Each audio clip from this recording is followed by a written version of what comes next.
সময় সংলাপে স্বাগত জানাচ্ছি। আমি তুষার আব্দুল্লাহ। সময় সংলাপে আমার সঙ্গে যোগ দিয়েছেন অধ্যাপক আনু মোহাম্মদ ও ডক্টর নাজনীন আহমেদ। আমি নাজনীন আপা আপনার কাছে যেতে চাই, শুরুতেই স্যারের কাছে আসবো, কিন্তু আপনি এই 3টা থেকে আমাদের বিভিন্ন অতিথির সঙ্গে বাজেট নিয়ে কথা বলেছেন।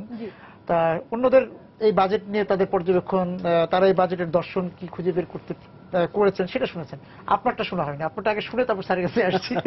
আমারটা বলা মুশকিল এই জন্য যে অন্যদের সাথে আলাপ করতে গিয়ে আমার নিজেরই বাজেট বক্তৃতাটা শোনা হয়নি, কিন্তু বাজেটের অনেক কিছু কিন্তু আমরা কয়দিন পত্র পত্রিকা মারফত দেখতে পাচ্ছিলাম। কত বড় বাজেট, রাজস্ব আদায় কি হবে, সেই বিবেচনায় আমি সব দিক মিলে আমি মনে করি যে বছরের বাজেটটা একটা আশাব্যঞ্জক বাজেট। এই কারণে যে আমরা সপ্তম পঞ্চবার্ষিক পরিকল্পনার পর কিন্তু এবারই এটা হচ্ছে প্রথম বছরের বাজেট পরিকল্পনা বাস্তবায়নের জন্য।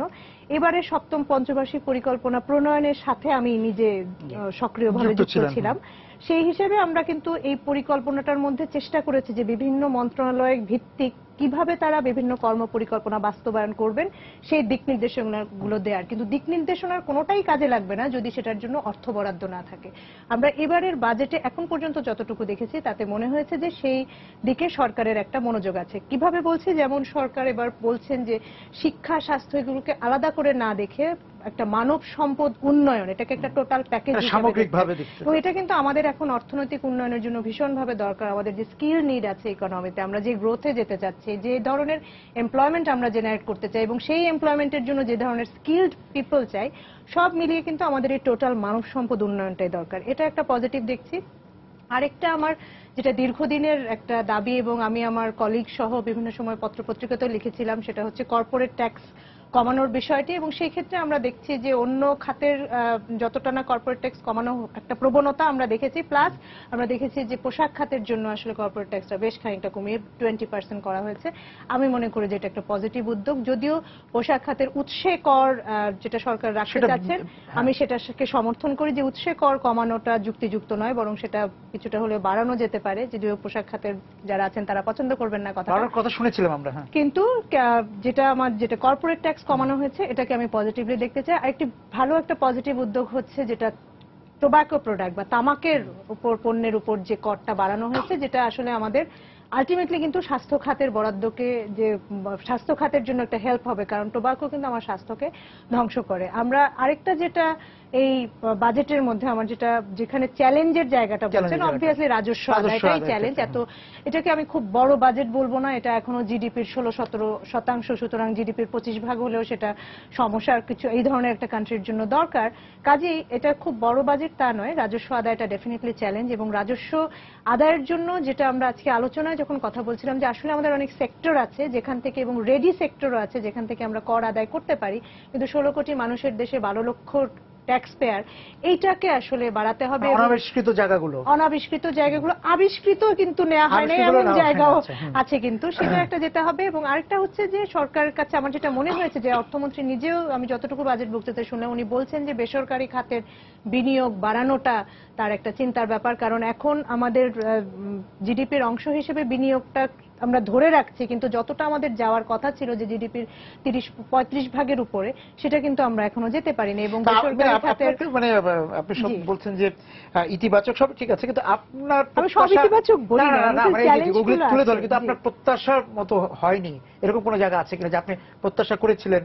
কিন্তু আমি যেহেতু পুরোটা বাজেট পড়ি নাই, সেক্ষেত্রে আমি জানি না যে কি হয়েছে, কিন্তু একটা জায়গা যেটা আমি দেখিনি বাজেটে, যেটা আমি নিজে নারী বলে বলছি না, যে আমাদের যে নারী উন্নয়ন নীতি আছে সেটার সাথে মিলিয়ে জেন্ডার বাজেটটা করা হয়েছে বলে আমার জানা নেই।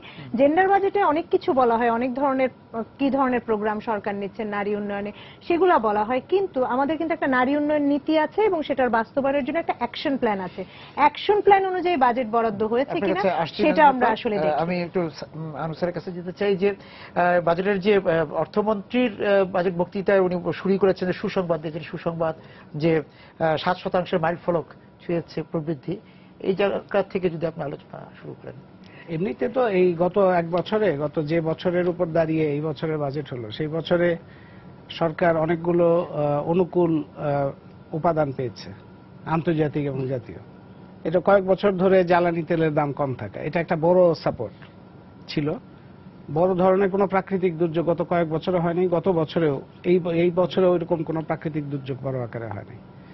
রাজনৈতিকভাবেও অপোজিশন বা এই ধরনের জিনিসগুলো প্রায় নাই বললেই চলে। সহিংসতা বলতে যেটা বোঝায়। হ্যাঁ, সেই ধরনের কোনো অস্থিতিশীলতা বা এই ধরনের কিছু ছিল না। তো এই পজিটিভ জিনিসগুলো ছিল এবং তার মধ্যে দিয়ে ধরেন এক্সপোর্ট গ্রোথ বেশ ভালো, এক্সপোর্ট গ্রোথ ভালো, গার্মেন্টস এর গ্রোথ ভালো ছিল, তারপর প্রবাসী আয় ভালো ছিল, কৃষি উৎপাদনও ভালো ছিল, সুতরাং অনেকগুলো অনুকূল উপাদান ছিল।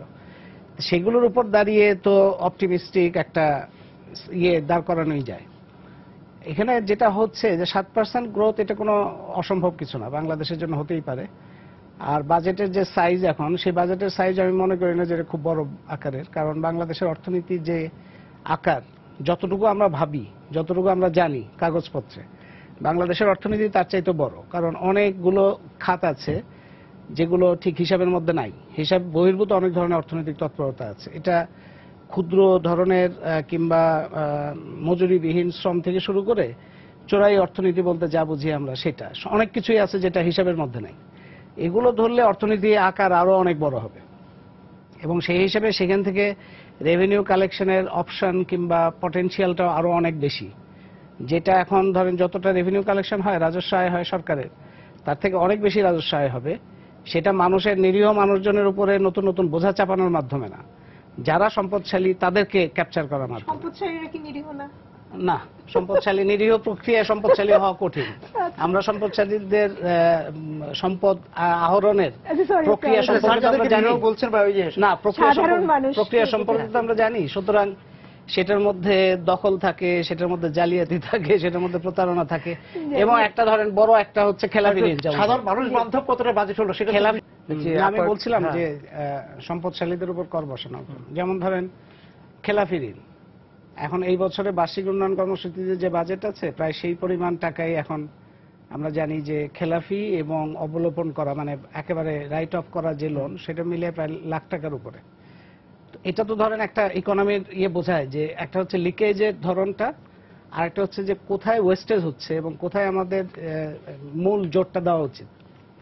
এর বাইরে এই যে এই তার মানে সেখান থেকে রেভিনিউ কালেকশনের আমাদের অন্যান্য বিভিন্ন ধরনের সুযোগ আছে।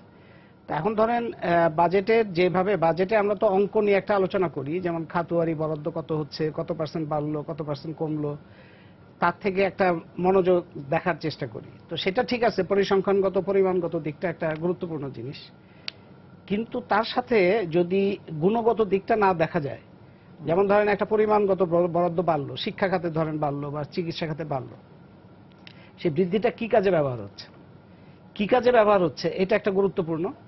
এবং আরেকটা হচ্ছে যেমন এখন বিশাল বিশাল প্রকল্প আসছে, মেগা প্রজেক্ট অনেকগুলো, সেই মেগা প্রজেক্টগুলোর যখন বরাদ্দটা বাড়ে, সেই বরাদ্দটা যখন যোগ হয় তখন বার্ষিক উন্নয়ন কর্মসূচির আকারটাও বড় হয়।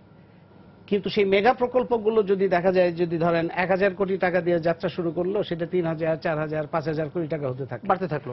যত বাড়তে থাকবে আপনার বার্ষিক উন্নয়ন কর্মসূচির সাইজটা তত বাড়বে, তত আপনার মনে প্রকল্প একই থাকলো, আপনার মনে হলো যে আপনার আরো বেশি সরকার মনোযোগ দিচ্ছে, সরকার আরো খরচ করছে।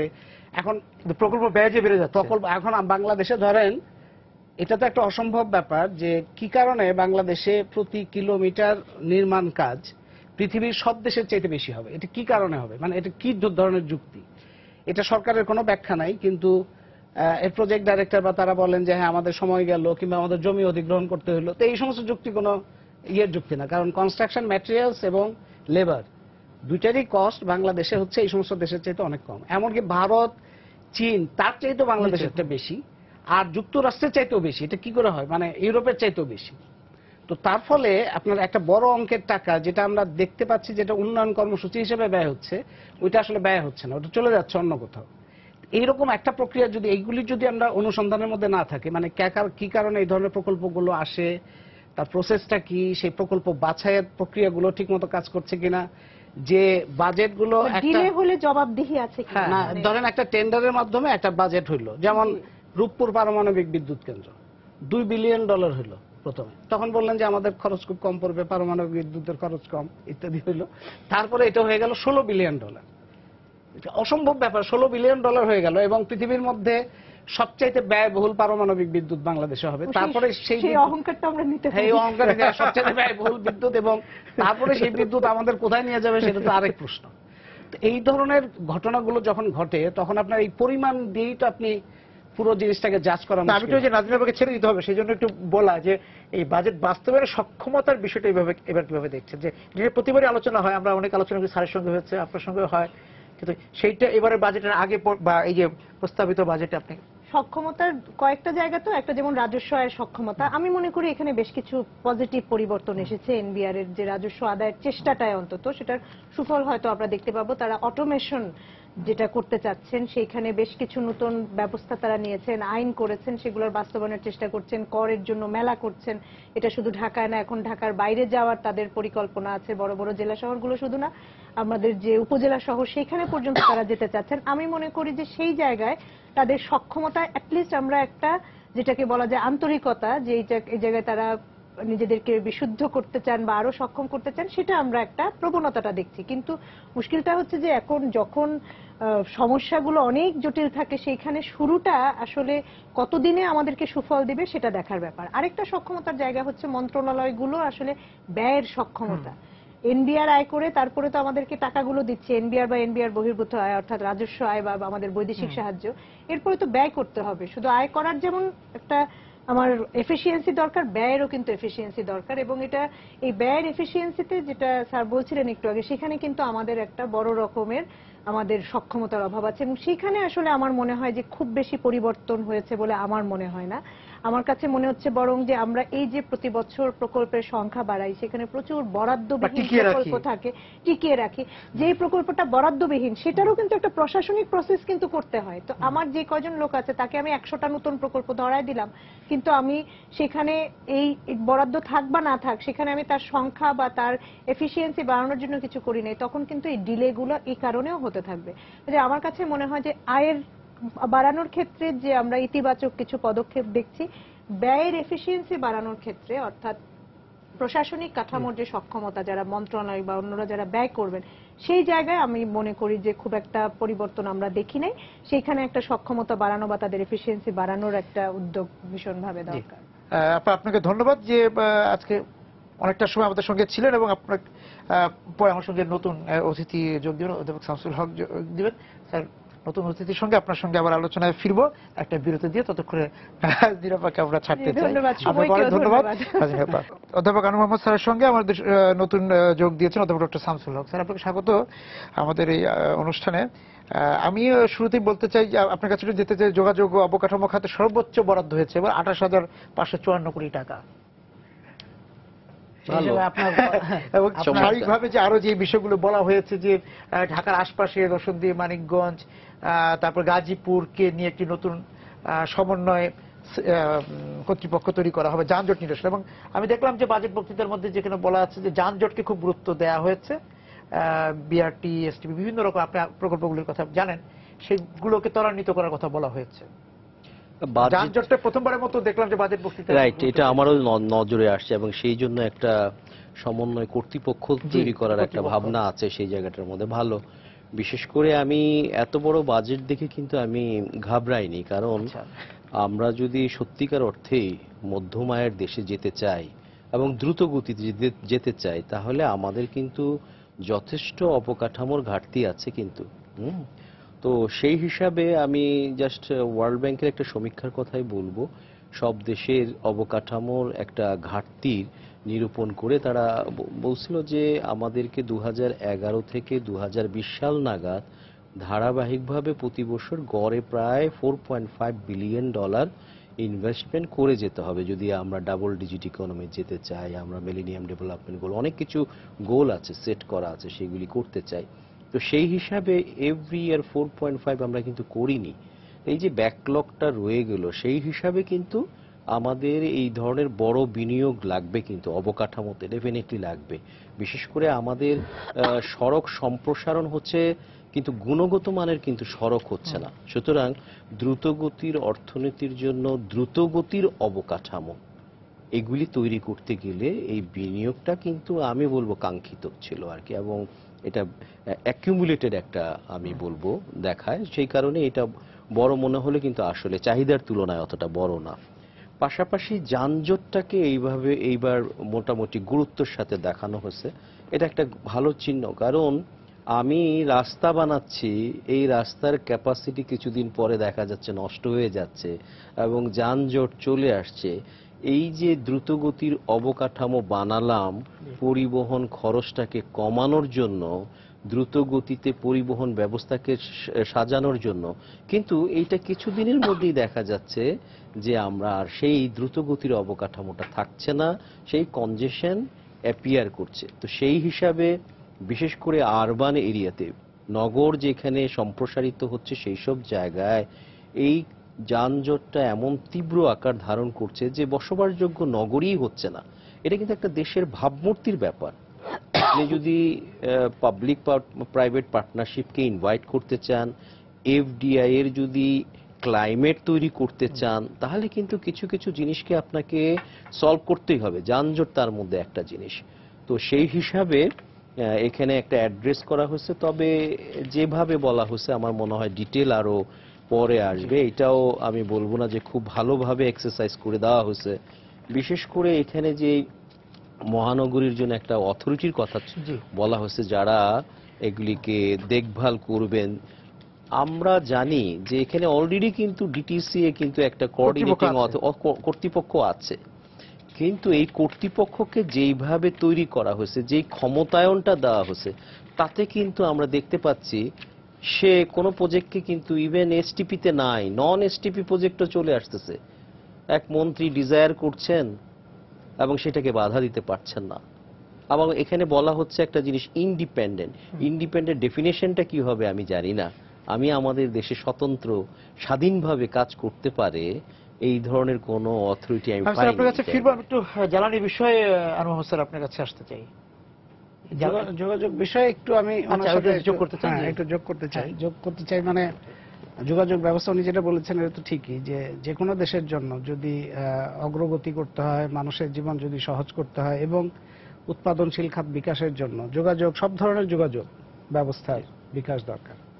তো এক একটা দেশের যেটা হয় যে এক একটা দেশের যে সামাজিক অর্থনৈতিক অবস্থা, জনসংখ্যা, তারপরে তার উৎপাদনশীল খাতগুলোর অবস্থা, সবকিছু মিলিয়ে যোগাযোগ খাতেরও কিছু প্রায়োরিটি ঠিক করতে, অগ্রাধিকার ঠিক করতে হবে। যেমন বাংলাদেশের ক্ষেত্রে যেহেতু বাংলাদেশের মানুষ বেশি, বাংলাদেশে কৃষি জমির গুরুত্ব অনেক বেশি, জমি কম, সুতরাং বাংলাদেশে আসলে যোগাযোগ ব্যবস্থার জন্য খুব সহজ এবং সুবিধাজনক ছিল, মানে প্রাকৃতিকভাবেই খুব সবচেয়ে সুবিধাজনক ছিল নৌপথ। নৌপথটা ছিল সবচেয়ে সুবিধাজনক, সবচেয়ে কম খরচ, সবচেয়ে পরিবেশ সম্মত। সেটা কিন্তু আর বিকাশের কোনো জায়গা এখন অনেকখানি কমে গেছে, কারণ নৌপথগুলো অনেক জায়গায় বন্ধ হয়ে গেছে, আমাদের নদীগুলোর অবস্থাও খুব খারাপ। এরপরে সেকেন্ড বেস্ট যেটা ছিল সেটা হলো রেলওয়ে। আমরা 72 সালে স্বাধীনতার সময় যে দৈর্ঘ্য পেয়েছিলাম তার থেকে এখন আর বাড়ে নাই। মাঝখানে যমুনা সেতু এবং এর মধ্যে দিয়ে কিছু যোগ হয়েছে, আবার দেখা গেছে অন্য জায়গায় বন্ধ হয়েছে। রেলওয়েটাকে মেইন স্ট্রিম মানে প্রধান একটা যোগাযোগ মাধ্যম হিসেবে ব্যবহার করা, এখন আমি মনে করি যে এটার সুযোগ আছে, এবং সেটা যদি হয় তাহলে কিন্তু খরচ কমে যায়, জমির উপরে চাপ কম পড়ে, পরিবেশের উপর চাপ কম পড়ে, খরচ মানে যে পরিবহন ব্যয়, মানে পণ্য পরিবহন ব্যয়, মানুষের পরিবহন, সবগুলোই কমে। একই সঙ্গে এই যে ঝুঁকির মধ্যে আপনার ধরেন প্রতি বছর হাজারের বেশি মানুষ যে দুর্ঘটনায় মারা যাচ্ছে, এই ধরনের ঘটনাগুলো কম ঘটে। সম্প্রসারণের ক্ষেত্রে এখন সড়কের সম্প্রসারণ যেভাবে আমাদের প্রয়োজন বাড়বে, অর্থনীতির যেভাবে সম্প্রসারণ হবে, তাতে শুধুমাত্র সড়ক নির্ভর এটা তো একটা অসম্ভব ব্যাপার। এটা বাংলাদেশে মানে টেকনিক্যালি এটা ফিজিবল না। তার সাথে আবার যোগ হচ্ছে এখন ট্রানজিট, ভারতের ট্রানজিট যোগ হচ্ছে, এবং সেই ট্রানজিট যোগ হওয়ার কারণে ভারতের একটা বড় অংশ মানে বাংলাদেশের সড়কের উপর বাংলাদেশের যে চাহিদা তার সমপরিমাণ কিংবা তার চেয়ে বেশি চাহিদা অচিরেই যোগ হতে যাচ্ছে। সেটা তো আবার আরেকটা প্রশ্ন, যে মাসুল যেটা হওয়ার কথা ছিল, এক্সপার্ট কমিটি যেটা বললো তার 10 ভাগের 1 ভাগ দিয়ে কেন তাকে অনুমতি দেওয়া হলো, সেটা তো একটা বড় প্রশ্ন। কিন্তু তার যে চাহিদাটা তৈরি হবে, এগুলো দিয়ে সড়কের উপরে যে চাপটা পড়বে, এটা একটা ভয়ঙ্কর আকার ধারণ করবে। তো সুতরাং রেলওয়ে যে গুরুত্বটা পাওয়া দরকার, সেই গুরুত্বটা কিন্তু এখনো সেই মনোযোগটা আসে নাই। এখন পদ্মা সেতুতে রেল যোগ হবে, তার জন্য প্রায় 34,000 কোটি টাকার বরাদ্দ হলো। সেটা এমনি আমাদের রেলওয়ে বাজেটের মধ্যে যদি আমরা 34,000 কোটি টাকা হঠাৎ করে দেখি, তাহলে মনে হবে যে বেশ, তো ভালোই একটা অগ্রগতি হচ্ছে। কিন্তু এটা সামগ্রিক রেলওয়ের জন্য তো এটা খুব ব্যয়টা হচ্ছে কোন জায়গায় ঘটনা না। আর ঢাকা শহরেও আমরা দেখি যে কমলাপুর থেকে এখন অনেক মানুষ রেলওয়ে খোঁজেন তারা এয়ারপোর্ট পর্যন্ত যাওয়ার জন্য।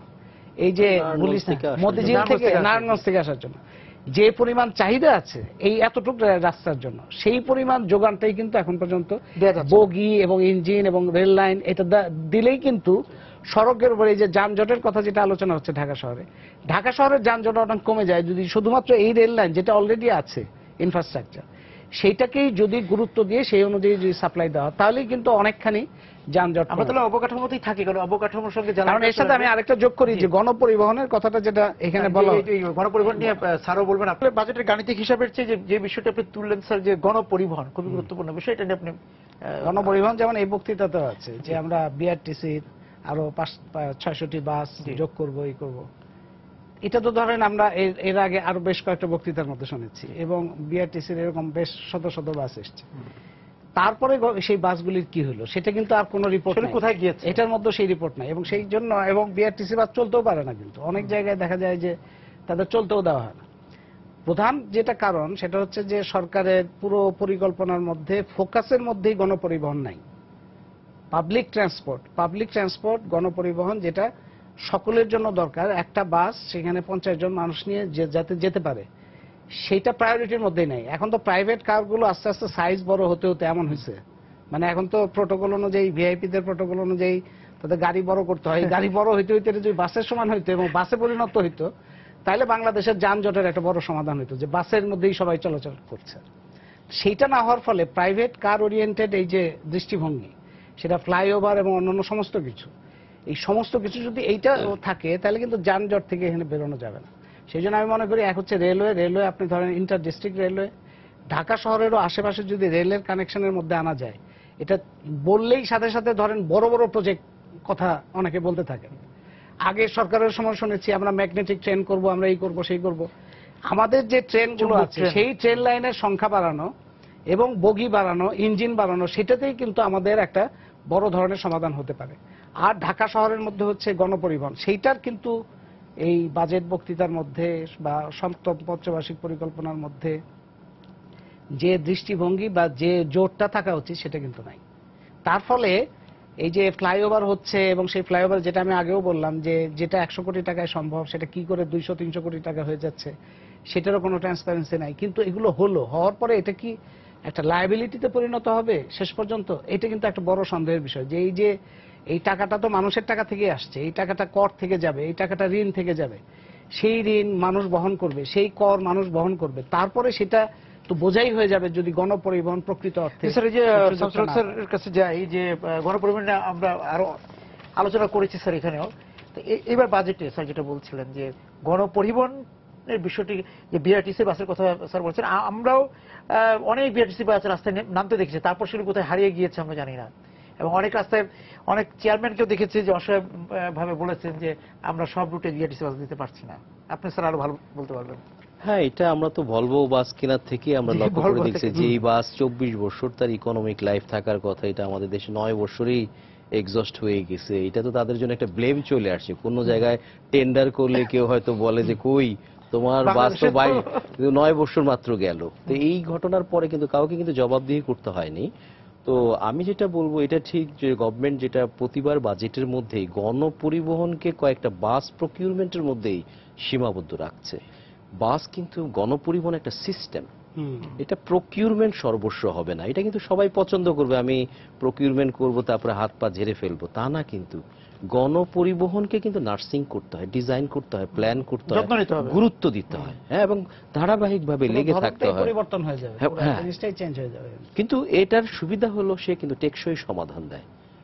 এই যে স্যার বললেন যে আমরা ফ্লাইওভারকে বানাচ্ছি যানজটের একটা উপায় হিসাবে, আসলে সে তো যানজট ইনভাইট করে, ছোট ছোট গাড়িকে সে আরো উৎসাহিত করে এবং নিচের যে প্লেগ্রাউন্ডটা ছিল বাস প্লে করতে পারতো সেটাকেও কিন্তু নষ্ট করে দেয়। তো সেই হিসাবে আমি বলবো যে আমাদের এখানে গণপরিবহনকে গুরুত্ব দিয়ে এসটিপি প্রজেক্টে ছোট ছোট বিনিয়োগ নাই, বাস রুট ফ্র্যাঞ্চাইজিং, জাস্ট বাসগুলি এখন বিক্ষিপ্তভাবে চলে, খণ্ডিত বিখণ্ডিত এটা কোম্পানির আওতায় মালিক, চলে আসবে। এটা কোম্পানির আওতায় নিয়ে এসে রাস্তার মধ্যে যেহেতু গুরুত্বপূর্ণ একটা বাহন, স্পেস এফিশিয়েন্ট একটা মোড, তাহলে তাকে লুক্রেটিভ জায়গাটা দিতে হবে, রাস্তার মাঝখানের জায়গাটা তাকে দিয়ে দিতে হবে, সে যানজটে সে পড়বে না, priority পাবে, সে অগ্রাধিকার, প্রায়োরিটি, হ্যাঁ। অগ্রাধিকার তো দিতে হবে তাকে তো। দিতে হবে। রাস্তা যখন শর্টফল হবে, যাকে দিয়ে সমাধান হবে, একটা ডাবল ডেকারকে যদি আমি দোতলা রাস্তা হিসেবে চিন্তা করি, তাহলে ও তো বিরাট একটা সমাধান দিচ্ছে, ক্যাপিটাল ইন্টেন্সিভ না, সো অপারেশনাল ক্যাপাসিটি বাড়িয়ে দিচ্ছে, জিওমেট্রিক ক্যাপাসিটি লাগছে না।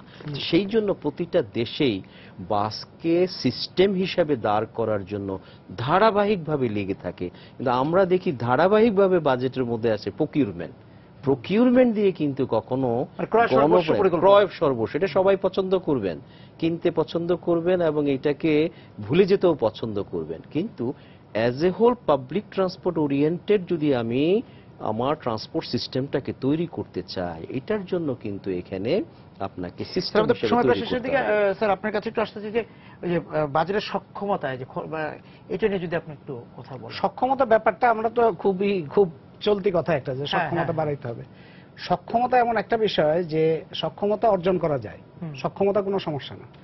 সমস্যাটা হচ্ছে নিয়তটা কি আসলে, সমস্যাটা আসলে কি করতে চাই, আসলে সমস্যা হচ্ছে নিয়তের ইচ্ছা মধ্যে। শক্তিটা কি? নিয়তটা হচ্ছে যে আমি কি করতে চাই আসলে, আমি কি অক্ষমতার মাধ্যমে জিনিসটাকে আরো ব্যয়বহুল করতে চাই, করে সেই টাকাটা কি আমি আমার পকেটে ভরতে চাই, এটা যদি নিয়ত হয় তাহলে তো সেই সক্ষমতা আনা কঠিন। কিন্তু যদি নিয়ত হয় যে না, আমি কাজটাকে একটা এফেক্টিভলি এবং এফিসিয়েন্টলি কাজটা দাঁড় করানোর জন্য প্রয়োজনীয় ইনস্টিটিউশন দাঁড় করাবো, এটা কঠিন কিছু না তো। বাংলাদেশের মানুষ যদি, কেন পারা যাবে না, পৃথিবীর যে কোনো দেশের মানুষ যা করতে পারে বাংলাদেশের মানুষ তাই করতে পারবে, কিন্তু তাকে সেই সুযোগটা দিতে হবে, সেই পদ্ধতিটা আনতে হবে। এবং যারা নেতৃত্ব দেন, সমস্যাটা যদি তাদের নিয়ে হয়, তারা যদি দেখা যায় যে একটা, এই যে প্রকিউরমেন্টের কথা উনি যদি বললেন, এখন উন্নয়নের ব্যাপারটা দাঁড়াচ্ছে যে কেনাকাটা এবং কনস্ট্রাকশন, এই দুটোর মধ্যে সমস্ত উন্নয়নের সমস্ত কিছু কিনতে হবে আরো বেশি বেশি, এবং যে কোনো কিছু নির্মাণ করতে হবে, সেটা দরকার থাকুক না থাকুক, সেটা যত ব্যয় হোক, এইটার অপচয়টা। মধ্যে সমস্ত উন্নয়নের ধারণা কেন্দ্রীভূত হওয়ার কারণে এবং এইটা দ্বারা লাভজনক যারা, তারা এই বিষয়গুলো পরিচালনা করার কারণে আমাদের বাজেটের সাইজটা যত বড় হচ্ছে, এর ফলাফলটা আমাদের জন্য তত ভালো হবে না, এবং অনেক ক্ষেত্রে আমাদের জন্য হয়তো বোঝাই হয়ে দাঁড়াতে পারে। সেটাই হলো আশঙ্কা। মানে অপচয় রোধ করা। এবং স্যার নিশ্চয়ই এই জায়গায় কি কথা বলবেন? হ্যাঁ, সেটাই আমি বলবো, গুণগত মান, এবং এই যে প্রতিটা টাকাকে আমি এমন ভাবে ব্যয় করব যেন কাঙ্ক্ষিত মাত্রা আমি তার রিটার্ন পাই। 1 টাকার বেশি। হ্যাঁ, আমি একটা এই সিনার্জিটা যদি থাকতে হয়, তাহলে ডেফিনেটলি এখানে কিন্তু সমন্বিতভাবে, স্যার যেটা আগেও বললেন, বহুমাত্রিক যোগাযোগ ব্যবস্থায় ফোকাস যদি আমি না রাখি, আমি যদি এক্সেন্ট্রিসিক ডেভেলপমেন্ট করি, তাহলে কিন্তু ভারসাম্যহীন হয়ে যাবে। এবং টেকসই সমাধানের কথা যেটা বলা আছে এখন আমাদের এসডিজিতে, যে আমি টেকসই উন্নয়ন করব, টেকসই উন্নয়নের কিন্তু মূল মন্ত্র হচ্ছিল পানিপথ এবং রেলপথ, তাকে উন্নয়নের পরে তারপরে সড়ক পথটাকে দেওয়া। জি, স্যার, আপনাদের দুজনকে ধন্যবাদ আজকে আমাদের সঙ্গে যোগ দেওয়ার জন্য। দর্শক যারা ছিলেন আজকে সময় সংলাপের সঙ্গে এই বাজেট বিষয়কে আলোচনায়, আপনাদেরকে ধন্যবাদ জানিয়ে শেষ করছি আজকের সময় সংলাপ। দেখা হবে আগামী দিন। সবাই সুন্দর থাকুন।